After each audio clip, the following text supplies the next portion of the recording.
That's the show that we talk about all things related to performance athletes, from racism, gender inequity, sex abuse and prevention, nutrition, science, psychology, and more. We have it all. And we're really excited to be back with you with our very good friends, Kristen Dice and Michelle Lucadou of Dance Send, to talk about how we reframe failure for performance artists. This is something that we've dove in to a couple times in small ways throughout episodes, and now we're tackling it head on. And there are no better two people than to join us today than these two. We're very, very excited to have them back. So Melissa, why don't you tell everybody out there that doesn't know about our friends at Dance Send, and then we'll get started. Yes, Michelle Lucadou has been a professional dancer and educator for over 30 years. She danced on Broadway, in ballet companies, and on film and television, and has traveled the world empowering young dancers. Michelle is a published author as well and has a master's degree in business and is passionate about creating a space for more compassionate and inclusive dance communities. Kristen Dice is also a dancer, educator, yogi, and mom, living her best life through helping others improve theirs. She holds an MA in History and an MFA in Dance and is currently the chair of the commercial dance program at Houston College, Los Angeles. Having battled a JIA diagnosis that changed the trajectory of her dance career, Kristen is dedicated to helping dancers better cope with the challenges of the art form. Together, they have created Dance Send, an amazing organization with the mission to bring mental wellness to the forefront of dance training by providing a space for educators, application and community to dancers, educators, and professionals. Welcome back. I don't know how many times this is that you have been on Beyond the Steps, but you are part of the Beyond the Steps family for sure. Welcome back. Thank you. We're excited to be back. This topic is one that is near and dear and very, very important, I think, because we're in this place of everybody gets a trophy and nobody actually fails anymore. And I think that that has at some places handicapped our kids in being able to actually understand what it means to not win and how that can actually be a catalyst for growth. So how can reframing failure empower performance artists to embrace risks and innovative approaches to their work? I'm going to throw that to Michelle first. So we were so excited. We were going to divvy up the question. So I'm going to throw it to Kristen because this is Kristen. I will take this. So, I mean, I, like you, Melissa, this is something near and dear to my heart. The concept of failure and feeling like a failure and what it means to fail is something that I think about almost every single day, just to be quite honest, because I've struggled with this a lot in terms of my own identity, in terms of my own, thoughts about where my career path went and how I, did or didn't live up to some expectations. And so I think at the very, very, very foundation of failure is the important aspect of learning. To fail is a part of the learning process. And if we take that away, we misconstrue what it means to learn. We set up expectations that the first time we learn something, we're just going to get it.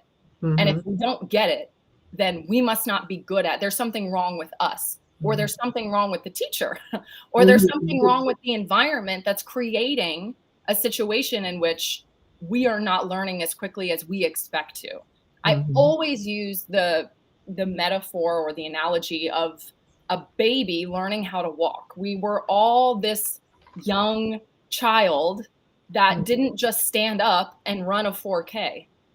Right. We stood up, we fell down. We took a step, we fell down. We failed, quote unquote, over and over and over and over and over. And did anybody at any point say to that child, you know what, I just don't think this is for you. You just don't know.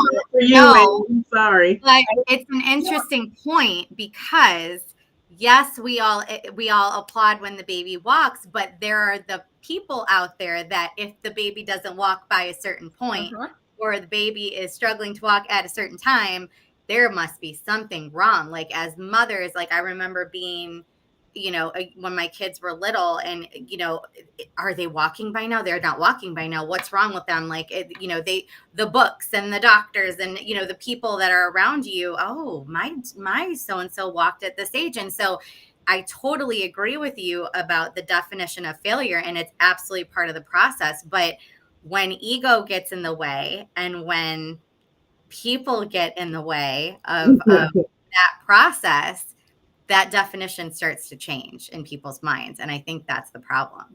Yeah, 100%. You need a supportive environment. And I know that we're going to get into a lot about this topic, but if you are not in an environment and that's your mind, that's the people that you surround yourselves with, that's your peers, that's your teachers, that's your family, that's your friends. If you're not in an environment that celebrates and champions failure, then the pressure to not fail is going to be so much so that you never take the first step to begin with, because you are so afraid of failing, and your fear of failure is going to stop you from getting better. And I mean, and let's take dance for an example. If you're being instructed by a teacher or a director that failure is a bad thing to them, like that's how that triggers them in a way that, they feel like they have to perform, and that is passed down. We're inheriting that definition of failure from the people that are teaching us, right? And that's the cyclical issue that we see in dance and other performance athletics. Yeah, it's really tough. And I think everybody's definition of failure is different too. And it's like you have to define what it is to you. Failure for me is if you are failing, that means you're doing. Absolutely. And if you are doing, you're already ahead of the game, because that's the only way you're going to get to whatever goal you set for yourself, or whatever you define as success is not going to just come to you. You have to do something to get there. If you're not failing, you're not doing. Yeah, I love that. Right. That's very, very true. I think that there's also this idea that we talk about building, innovative approaches off of failure. So I have failed at something. Now I have to do something different, or I learned that I need to make a change. And for some reason, the idea of pivoting or changing your mind or doing something different has become like, oh my gosh, that's not what I had planned. Yeah. And now everything's a mess. And it's like, well, no. I mean, and as choreographers, I do it all the time. I set something, I come in the next week and I'm like, yeah, okay, ixnay on the formation over there. So here we go. And we're going to do it again. And that has never signaled to me as failure. So I just don't understand how we have gotten to, how do you think, this is a totally off topic question, but how do you think, and this can go to either one of you, how do you think we've gotten here? Because I feel like that failure and that change and that pivot has been something that we have dancers over years have innately do. So how have we gotten to this point that failure or changing or pivoting has become like, oh my gosh? I think that as a society, we've come to a place where we have an over-identification with achievement.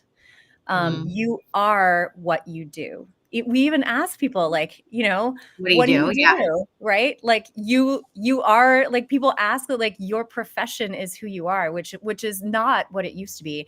And especially with social media, we're putting our achievements out there, our successes, our perfectly, retouched photos and all of that stuff.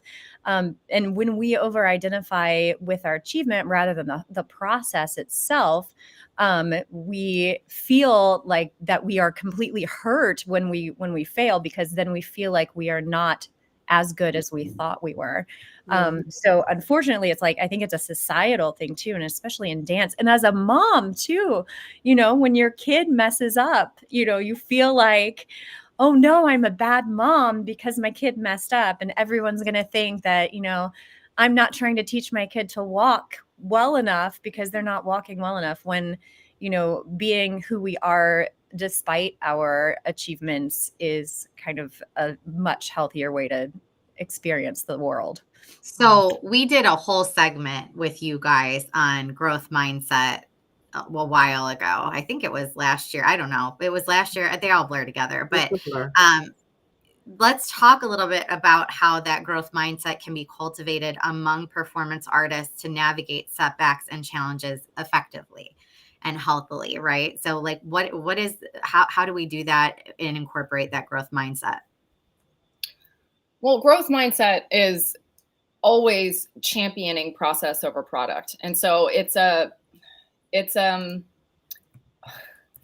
releasing the outcome and really focusing on the process, which, to your earlier point, Melissa, there's more than one path that leads to the thing that you want. Mm-hmm. But in our narrow-mindedness, sometimes we only see that one path. And if that one path is not working, we can't even expand our view wide enough to notice that, hey, we could go around this way and get there, or we could go around this way or get there. Or sometimes. So do you think that's ego? Do you think it's ego, or do you think it's something else? Do you think it's just the competitive nature we have as human beings to have to do that thing, right? I think it's all of the above. I think ego plays a part, but I also think that the environment that we're in, it's like this. It's the debate of nurture versus nature, right? Yeah. I think it's both. I think that it is our tendency to be hard on ourselves because we have a negativity bias in our brain.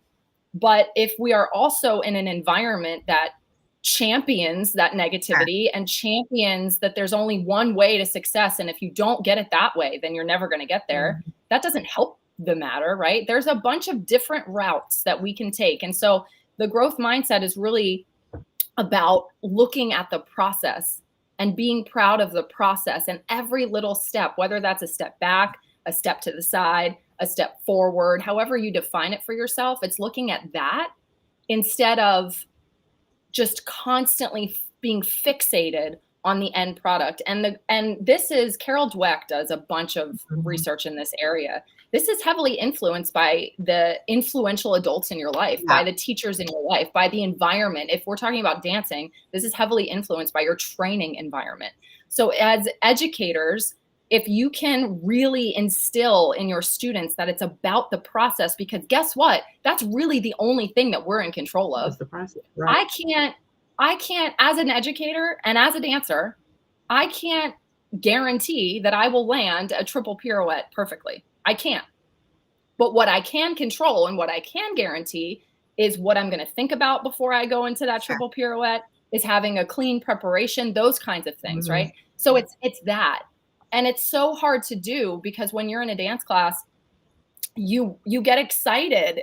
Everyone does, peers, instructors. When somebody gets that triple pirouette, it's like, yes, you've been working so hard. And this isn't to say that like you should just, be like, oh, whatever. It's about the process, not the product, right? You should clap and applause and celebrate that they achieved this thing, but not at the expense of forgetting what it took to get there.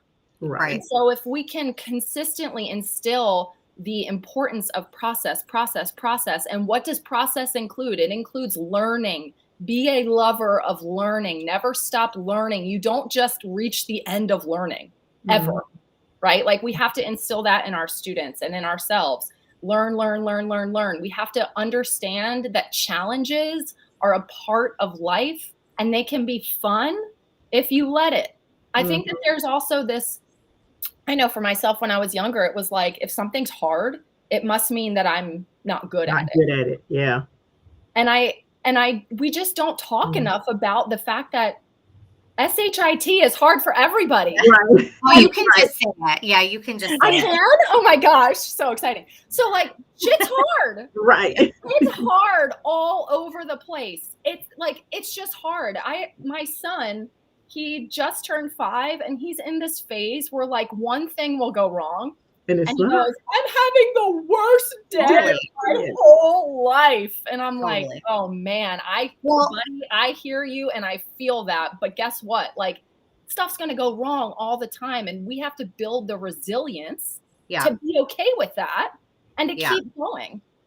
Well, and that's what I was going to say too. It really is a muscle that you have to develop and strengthen over time. And it can't just be when you're at said practice or rehearsal or training, right? It has to be in every aspect of your life. That's how you teach kids to deal with adversity and things that come at them, and resist the urge to fix it all the time, and let them help them go through that. That's one of the hardest things I'm learning as a parent. I'm not good at it or perfect at it yet, but I'm working on it. You give them the opportunities, but they have to work for it. They have to earn it, and they have to go through the ups and downs of that process. So it is. I think it's really tough, but I think that the bottom line is it has to happen in all aspects of their life for them to learn how to automatically turn that on when they're in the studio. Right. Yeah. 100%. And I want to go back to something that Kristen said, because I am struggling with this in the studio with specifically my tweens, so 8 to 12. That's like the hardest age anyway, in my opinion. Like that is just the hardest age. Oh my gosh. But that 8 to 12 of what you said about, okay, pushing the process and trying to instill this growth mindset, then they go to the extreme and say, yeah, it's just about the journey. Ha ha ha. Goodbye. I didn't do anything today that actually, resulted in any type of productive work, but it's because it's the journey, right? Like they go all the way to the other end. What do you say to that? Like how do you balance it's the journey versus you actually do have to do stuff? Yeah, but the journey has little micro goals in it, right? Like the journey is the tiny little goals that are achievable that you set for yourself on the way to that big goal that maybe might not be in your control. So that could be a helpful thing for them in terms of like when they think about, oh, it's just the journey. Well, the journey requires action. The journey requires effort. And maybe your micro goal, sometimes when you just are at a loss, maybe that micro goal is I'm giving it the best effort I have today, or I am really going to work on my mindset today. I'm really going to work on my focus today. I'm really going to, whatever it is, like it could be something tiny. It could be something technically related. Like today in jazz, I'm really going to work on being aware of the placement of my arms, and that is nothing to scoff at. And I think that these young, by the way, your 8 to 12 are similar to my college students. When I ask them to set small goals like that, it's like, they do this. Yeah. Okay. Because it doesn't seem big enough in their mind. It doesn't seem big enough. But I mean, feel like it's going to move the needle for them. Yeah. I think that makes sense. I think what we're also working against is that dance is set up to feel like working towards something, having a big something, and then it's over. So you look at like a performance kind of structure, right? You have an audition, you're cast, you rehearse, you get on the stage, you do the show, and then the show is over. There's always a carrot. There's always a carrot dangling, in front of you. Like or the competition or the nationals or whatever. So I think that another thing to do is to widen that view of it's not just this one show, it's not just this one competition, it's not just this one performance, it's not just this one audition, which is difficult with young people because young people inevitably have a smaller purview because they have less years to kind of, understand the longevity of a large kind of goal. So that can be hard, but it's also, I like to look back with my students at like last year at where they were, or 2 years ago where they were, and then talk about that kind of trajectory as opposed to just get ready for the performance. The performance is amazing. It's done, the end. And if you didn't do a good job, then, oh, well. Yeah. Yeah.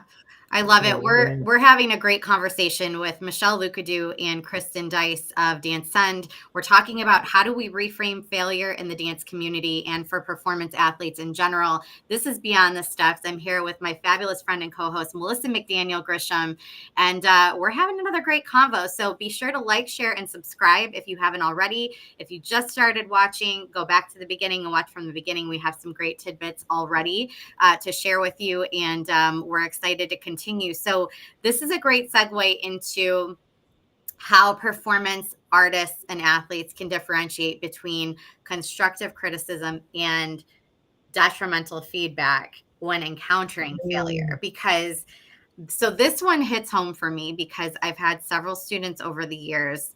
Obviously you say the good, and you say the things that I call them the challenges, right? The pros and the challenges that we have to tackle. But when you get to those challenges, no matter how much you praise the good stuff, that's all they hear. And, I've had kids collapse into a puddle of tears, and it's not the delivery, because I, always, are proud of how I deliver that information, but it's the collapsing in a puddle of tears because they don't want to hear that. So it's not detrimental, but there are in the dance world and other industries, there is feedback that is maybe detrimental. And so as a kid, where you're trained to respect the elders, and there's very much a hierarchy of how the dance world and other performance industries are set up. How do you differentiate between that? How do you make sure that you're accepting the things that are meant for your own best interests and your higher good, versus the abusive stuff, which it does happen. I mean, let's call a spade a spade. It does happen in this business. Yeah. I think the first thing that's important to recognize is that rejection and failure hurts. It actually kind of physically hurts. So Dr. Naomi Eisenberger did a number of studies where she attached fMRI scanners to people's brains. And then they played a game where they were part of a group and then they were rejected. The same parts of the brain lit up when they felt rejected, like they failed at that game, as when they were physically hurt. So she's actually quoted as saying, to us, a broken heart is very similar to a broken leg.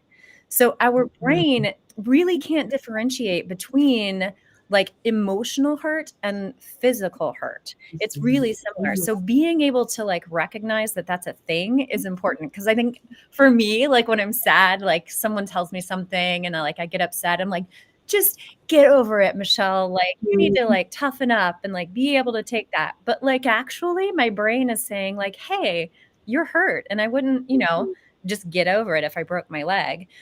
So I think the first thing with that is being able to recognize that it's a thing, and then being able to emotionally differentiate that. So if you have like a feelings wheel, you can look at it and kind of understand how you are feeling based on the feedback you got, right? So you can choose a very specific word, and the more specific the word you can choose, the more easily you can deal with it. So if I feel sad, that's one thing. But if you kind of like delve into that word sad, do you feel rejected? Do you feel hurt? Do you feel condescended to? Do you feel so that finding a really specific word can help you break that down.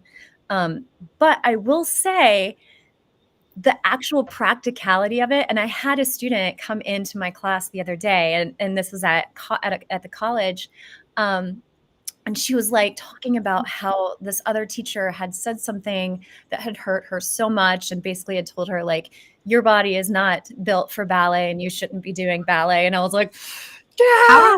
How is that still happening? Like, how is that still a thing? It's 2020. Don't even get me started. I don't even understand how conversations like that still happen, but I digress. Keep going. They do. Apparently they do. So we did this exercise with the students in class, and we had them hold a piece of feedback, like pretend to hold a piece of feedback in their hand that they had gotten from a professor or from someone in the past, and decide if that was beneficial to them. It can be beneficial to you if it fuels you, if it makes you angry, if it becomes a chip on your shoulder that makes you go, I'm going to show up to class 30 minutes early and work on my stretching. But if it doesn't build you up, if it doesn't get you towards where you want to go, I have them physically mime like throwing it out the door.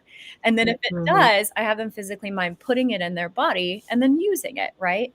And then we talk about how people giving feedback are human, right? They might be sad, they might be hangry, they might have, trauma as far as like someone told them that their body wasn't right for ballet. So yeah, that's a lot to say. It is. But then how do you get them to? Because there's two sides to this coin, right? You have a child who, may or may not have a problem accepting any feedback or any criticism. And, sometimes if it's delivered in a way that's acceptable and it's constructive, they may not see it that way. Them saying to let it go, that's not necessarily the right thing either. Like if it was delivered in a way that is helpful and like, we really need to take this piece of information, how do you get them to see that? But then on the flip side of the coin, there are clearly, and we are open about that on the show, there's the work that needs to be done on the judges side too, because I've heard many or heard basically not heard very much constructive feedback from judges and people of that nature, where the feedback is like, are you kidding me? Like that's all you had to provide for the 3-minute piece that was on stage? Like was a or a song or a, that costume or whatever, like nothing constructive or helpful. And also recognizing that, like, how do you it's very much to the individual, I would think.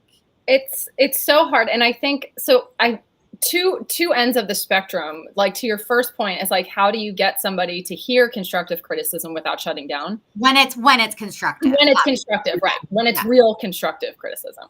I think, again, this goes back to really understanding what it is to learn. Yeah. And that when you are in the dance studio, you are learning. When you are rehearsing, you are learning. When you're at competition, you are learning. What does learning mean? I mean, how many people, like how many kids, if you asked a child, what does learning mean to you? Could they answer that question? Do they even know what goes into learning, what the process of learning is, what it requires? What is the role of a teacher? What is the role of a student? And how can we work together so that we all learn together? Those conversations, I think, need to happen. I think we assume that everybody knows what that is. And I personally, I didn't know what that was. Like I became a teacher and I was like, well, what do I do now? Like, so I think that if you start those conversations with kids when they're young, then the idea of dance as just a performative thing, we can kind of shift it and bring it back to, we're learning how to do this. And then we get the chance to perform and to try our skills.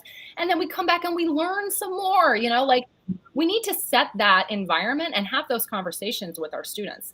On the flip side, when I was young, Michelle, if you had asked me, take feedback that was given to you that doesn't serve you and throw it out, I wouldn't know that it didn't serve me. I wouldn't know that somebody who told me that I'm a good dancer, except my thighs are too big, I wouldn't know that that didn't serve me because that's what I was surrounded by.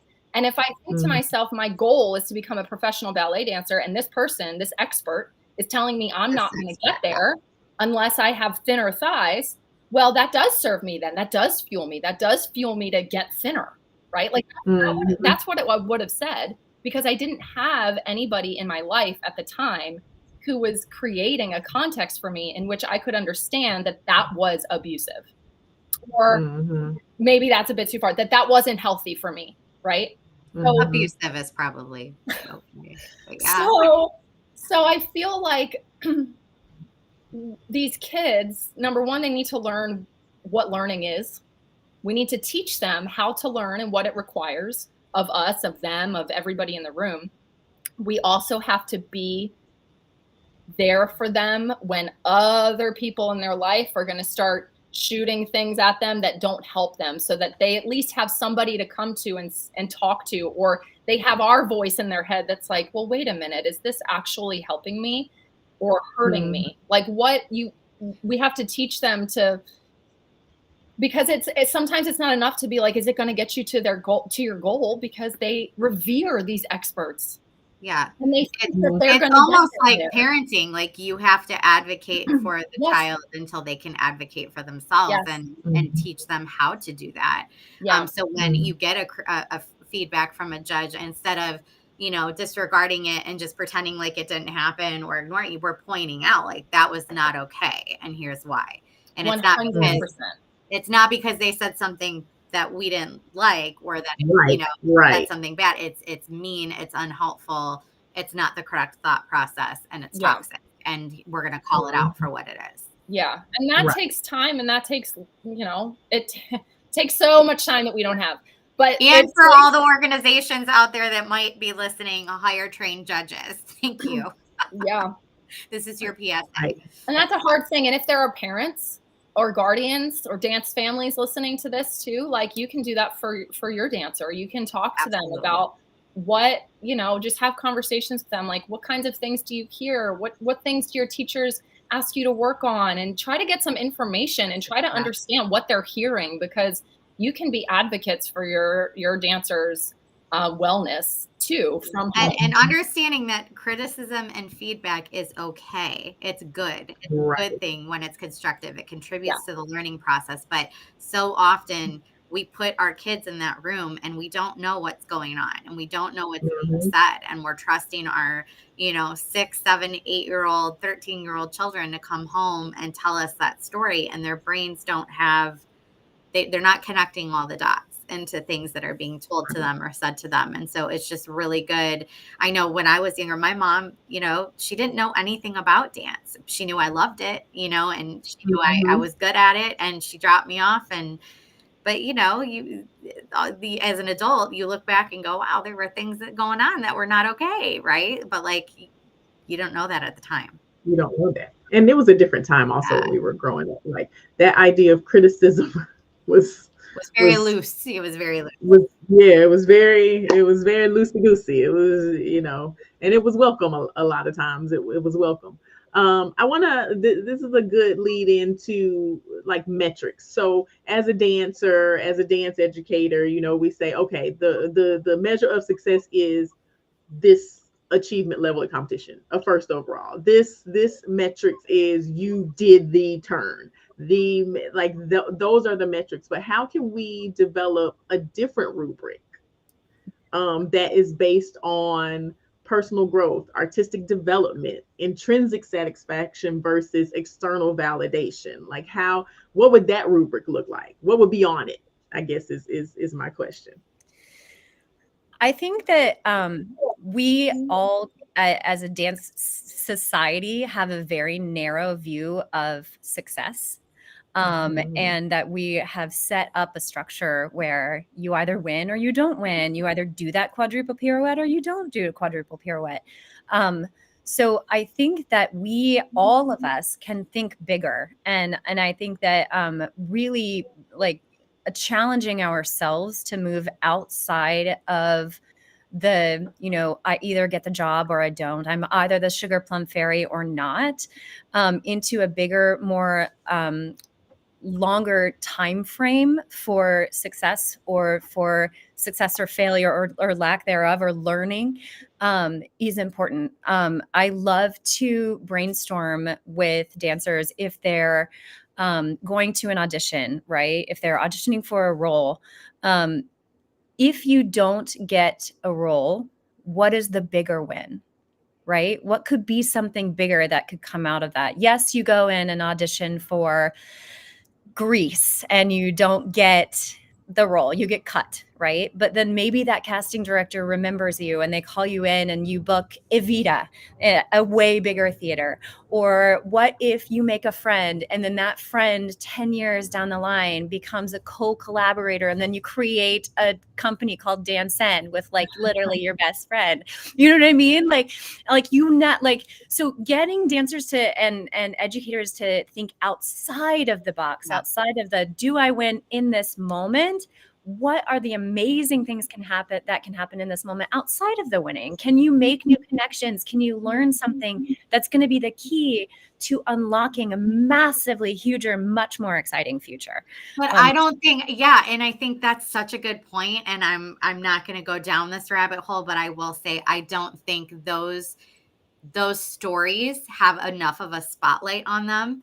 I think people only see the successes of dance as or performance athletics in general. Take gymnastics, substitute any performance athletic event or industry into this and fill in the space. But you see the big championships, you see the big wins, but you don't go on to see that, the besties that created Dance Fund and are now impacting the dance world, the lifelong dancers that want to mitigate the injuries and not see what they had, and they created Apollo Performance Wear, because the dance world doesn't celebrate those things. The dance world, it only celebrates the performance, the final bow, the cap on a career,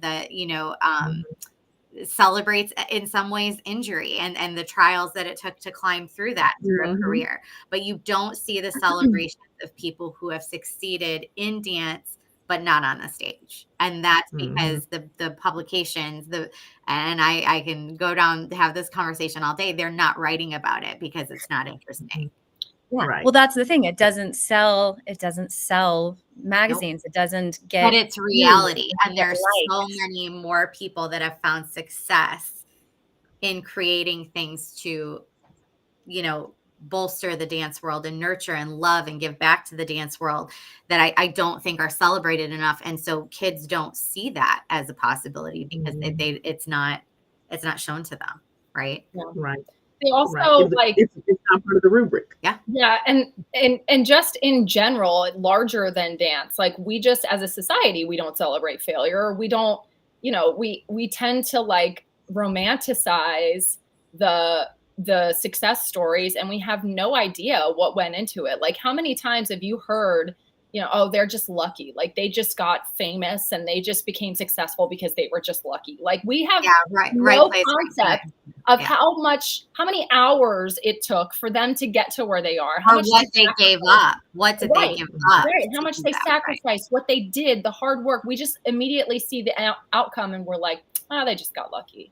And it's such a ridiculous thing that we all do. Like I was doing this thing for a while where I wanted to research who we think are successful people. I don't know why I'm doing this. They are successful people, and and see like where they failed. Walt Disney lost his first animation character to a lawsuit. Yeah. Oprah Winfrey was fired from a television gig at like 24, and the person said, "You're just not made for TV." Vera Wang, like she changed careers so late in life, and look how much she was able to accomplish. Like those are the moments that we're not talking about. Yeah. And I think I like to say that the practice scene in Rocky is 2 minutes long, but it covers like five years, like we like to condense all of the hard work. But there's also this kind of newer, like, let's get discovered now kind of, I call it like the American Idol kind of syndrome, where people think that they can just show up and win because they don't show the hard work. So I did Brigadoon at Theater Under the Stars in Houston in 2003 with Adam Lambert. He played Charlie Dalrymple. He did my eyeliner every morning and we shared a car. Like it was, but then like maybe 8, 9, 10 years later, he was on American Idol and it looked like, oh, here's this amazing human that just got discovered. And I was like, no, I watched him in his hotel room doing vocal exercises for like into the night. Like he was always practicing singing, but we don't see that. And we don't, that's not shown. And that's a huge detriment to the learning process of our kids. Great point. Yeah, Great point. absolutely. Especially in this social media age, it's not shown. And I would encourage people who are influencers. Here I go with my air quotes, influencers, or have this social media persona to show the other side. Show the other side. Don't just show the success. To help move us forward in this area. If you are just now joining us, we are talking about how we reframe failure for performance artists with Kristen Dice and Michelle Lucadou from Dance Send. This has been an amazing show. You can watch the entire show from the beginning. They are all on YouTube at Apollo Performance and at TP Dance Creations. We still have a few more questions left, so please continue hanging there with us. Also comment. We want to hear what you think. Share this episode and invite others to watch it as well. I want to talk about techniques and tools that performance artists can utilize to maintain motivation and momentum following a failure or disappointing outcome. So we've talked about, oh, we shouldn't think about failure like this. We shouldn't do this, but we do. We do think about failure as something that is devastating, or something that we are projecting on ourselves as being something wrong with us. So in those moments, while we're learning to make this shift in our mind, what are some tools that we can use to stay motivated? I think that so I might be getting ahead of myself, but this is a fantastic tool and probably the most important one. When we fail, our brains don't actually learn what to do. Our brains learn what not to do. So if I say, for example, I'm trying to hold on to something that's hot, right? Like I have to pick up something that's hot and I touch it with my hand, my brain is going to learn, don't do that, right? That's hot. Don't touch it with your hand. Is my brain going to automatically come up with a way to do it? No, it doesn't. No, right? Okay. Like that action, and this is backed by scientific studies, that action is now ingrained in my brain as don't do that. But it didn't actually teach me what to do instead. I have to initiate that process. I have to sit down and reflect and think about, okay, what other options are there for me? How else might I be able to do this? And I have to experiment. And this is kind of what science is all about. My sister is a scientist. I love saying that because I'm just so proud of her. She's a scientist. And I used to talk to her all the time about this idea of like failure and, oh my gosh, and what should we be doing? And it's like, it just hurts so much. And she's like, you treat it like a scientist. You experiment over and over and over. And every time that you quote unquote fail, you learn what not to do. And so you try something else. And then you put that in your basket of what not to do. And then you try something else. And maybe something in that part works. So you put that in your basket of what to do. You must have this self-awareness and this reflection, or you don't learn from failure. All you do is you internalize it. You make it a part of your identity. I'm a failure. I can't do anything right, blah, blah, blah. And it actually paralyzes you from taking that next step and trying again. So if we can, as much as possible, bridge that, like make some distance between the mess up and who we are as a person, then we're able to look at it and identify, what don't I want to do again in the future? Like, what about that is not going to help me? What about that might help me? And then we try again. And this is, it's like learning is just a big experiment. Life is just a big experiment. Every time we do something, we're just learning how to do it a little bit better the next time. But we don't learn how to do it a little bit better the next time if we don't actually have the courage to look at it in the face, which is very hard and very scary. But it's like anything, it's like a skill. The more you do it, the easier it becomes. And if you just turn away from it because it scares you and you don't want to deal with those hard feelings, you're robbing yourself of the opportunity to see what you are capable of. I love how you just said that. I love that. I'm going to That say is a that light to my bulb. kids and I am done today. I am. I'm going to It's say it. I'm going to write it down and say it. And it's hard. It's so hard. It's so hard. And if you're listening to this and you're like, I want to look at my, failures. I want to look at my mistakes. I'm so scared. I can't do it. It's too hard. There are, utilize the people in your life that are there for you that can help you do that. And that's what I still do that. I still do that. When something goes wrong and I'm like devastated and I can't push past it myself, I immediately call my mom. Oh my God, I know. My husband's like, seriously? Like, you're 42. Like, you get on the phone with your parents and just talk it out, or I'll like sit and talk. I'm like, it helps. I don't know. It does. This is science backed. I'm like, I pity you because you don't have this part of you. Like, you don't have the need to do that. You're holding so much in. I just get it out. Yes. Well, that's actually, there are a number of things that does. So Emily and Amelia Nagoski wrote this really great book called Burnout, Completing the Stress Cycle. Evolutionarily, when we had a stressful situation, we'd be sitting around the campfire and then there would be like a bear. We would run, we would chase the bear, we would kill the bear. And then we came back to the campfire and we told the story of how we killed the bear. We talked to our community. We incorporated our community. And one of their theories is that the reason that we as a society stay in kind of a state of low key stress all the time is that we're not completing the stress cycle. We're not coming back to community. We're not talking about our challenges, talking about our successes and communing with each other. We're just in this spinning kind of keep killing the bear kind of situation rather than like calming down and sharing and being a part of other people that are sharing as well. Wow. That's awesome.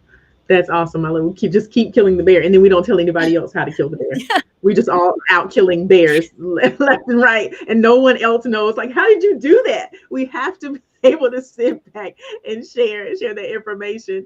If you're just now joining us, this is Beyond the Steps. We are coming to the close of our show, but you can watch this on YouTube at Apollo Performance or at TP Dance Creations. As you both know, we love homework here at Beyond the Steps. We give homework every single week. So we would love for you to give our viewers one small step they can take in the next 7 days to make progress in this area. All right. I have one. Let's go. Start to change the cycle.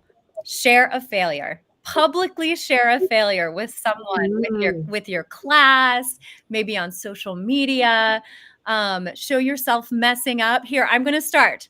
This is me in my beautiful Danson farmhouse, which is also a garage. Yes. Nobody's not a failure. That is not a failure. I disagree. But it's an imperfection. And I think the more we celebrate our imperfections, like the more we allow ourselves to be human. I love it. Yeah. Mine is very similar. It's less public. So if that part scares you, maybe this one will be a little bit less scary. For the next 7 days, every single day before you go to sleep, write down one thing that you perceive, because this is also a real thing, right? Some of our perceptions of failure might not match others' perceptions of failure. Write down one thing that you perceive that you failed at that day. And then I want you under that 2 bullet points. Write down a thought you have about that failure that is not going to serve you. Get it out. Write it down and then cross it out. I am a failure. I always do this. I always mess up. Why do I stink? Whatever it is, right? Cross it out and then write one thought about it. Like, think about it. What did it teach you in that moment? So for instance, for me this morning, trying to get everybody out the door before we did this. And the time was right on me. And I'm like, I kind of lost it on my 5-year-old. Kind of lost my cool. So I would write that down. And then maybe the thought that I would have about it that doesn't serve me is like, I'm a terrible mom. Right. Cross that out. And what do I learn about that? I learned that time, the pressure of time, that's when I really need to be self-aware. When I feel the pressure of time, I need to shift my mindset and be like, okay, that's my trigger. That's what activates parts of me that I don't love or that aren't helpful. And then I have to reshift. So if you do that for 7 days, I'll tell you, number one, you're going to start to figure out how you even define failure. What does failure even look like for you? Number two, you're going to start to become friends with those negative things that you think about yourselves. And you're going to be okay with them being there, because that's never going to go away. But you do need to let that go. And then number three, hopefully you're going to start to get into the habit of reflecting on those moments, looking at them in the face, being brave enough to say, what about that, though, can I take with me moving forward? Because the whole thing is not bad.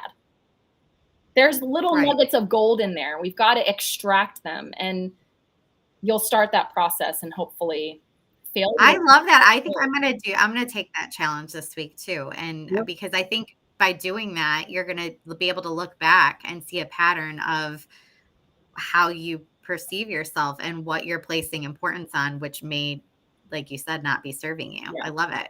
And thank you both for, obviously being here, but also being so open and vulnerable and honest and direct. I love that. And another great conversation with all of you.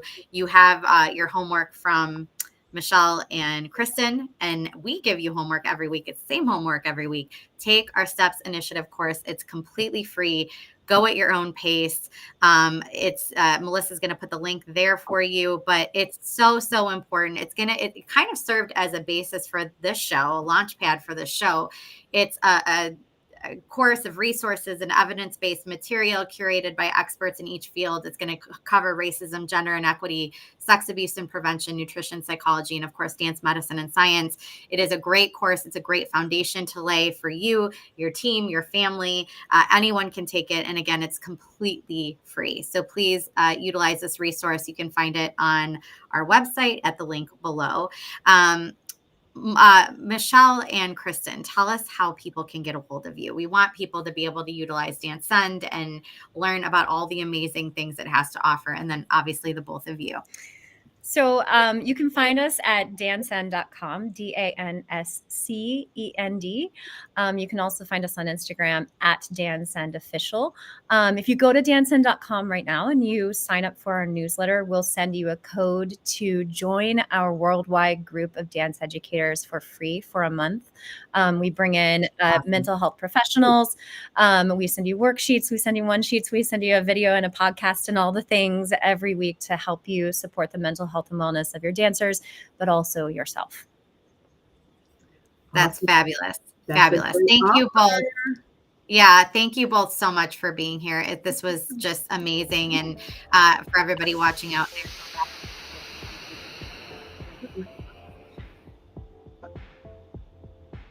Thank you. Thank you for having us. Thank you for being here, and we can't wait to have you back. Yes, absolutely. Absolutely. Join us next week for Beyond the Steps, everyone, where we will be talking to Lauren Newby about should dance educators be teaching strength and conditioning classes? Eek! Don't beat us up. I know we think dance educators should be able to do everything in the world, but we're going to have this very honest discussion about should we really be doing that just because we can? But until then, rewatch this episode, like, share, go back on YouTube, tell your friends, comment, let us know what you think. And do your homework. Until next time, continue your journey beyond the steps. See you next week. Bye.